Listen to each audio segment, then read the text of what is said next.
Hello everyone, ABC voice presence অ্যাম্বুলেন্সের ভেতরে কে। আজকের গল্পটি রাশেদ নামে একজন যুবক ছেলেকে নিয়ে। চাকরির বয়স বেশি নয়। সে একদিন রাতের বেলা নওগাঁয় একটি ট্রিপ নিয়ে যায়, যেখানে তাকে বাড়িতে লাশটিকে পৌঁছে দিয়ে ঢাকায় ব্যাক করতে হবে। সে রাতে 11:30টার মধ্যে লাশের বাড়িতে পৌঁছায় এবং লাশটিকে আত্মীয়দের কাছে দিয়ে সে ঢাকায় ফেরত আসার পথ ধরে।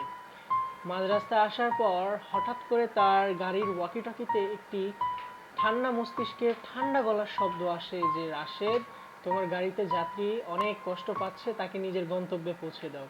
তখন রাশেদ একটু ঘাবড়ে গিয়ে বলে যে, আমার গাড়িতে কোনো যাত্রী বা কোনো রোগী নেই, আমি একা এখন ঢাকায় ফিরছি।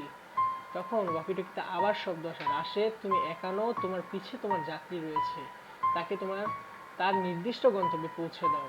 তখন রাশেদ বুঝতে পারে না আসলে সে কিসের কথা বলছে। তবে রাশেদ বুঝতে পারে যে ভালো কিছু হচ্ছে না, যার কারণে সে পিছে না ঘুরে তার মোবাইলের বা তার যে গাড়ির ফ্রন্ট রিয়ার যে ক্যামেরাটা ছিল সেটা দিয়ে দেখার চেষ্টা করে যে আসলে গাড়ির ভিতরে কি আছে।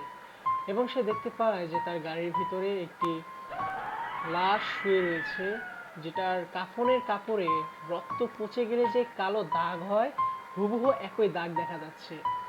রাশেদ বুঝতে পারে না সে কি করবে। তখন লাশটা ধীরে ধীরে উঠতে শুরু করে এবং রাশেদের কানের কাছে এসে বলে, রাশেদ, আমার অনেক কষ্ট হচ্ছে, আমাকে হসপিটালে না, আমাকে কবরস্থানে নিয়ে যাও, আবার দাফন করো।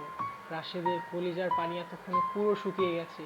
রাশেদ কি করবে বুঝতে পারছে না, কারণ রাশেদ তো এই লাশ কখনো গাড়িতে তুলেনি।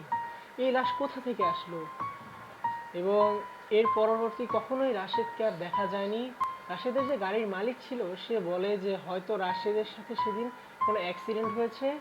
অনেক মানুষ বিশ্বাস করে যে রাশেদের সেই অ্যাম্বুলেন্স এখনও মানুষ রাতের বেলা দেখতে পায়, যে এই অ্যাম্বুলেন্সটি মানুষের সাহায্যের জন্য ঘুরঘুর করছে। তবে আসলে কি মানুষের সাহায্য হয় সেই অ্যাম্বুলেন্স দ্বারা, নাকি এগুলো সব মিথ্যা?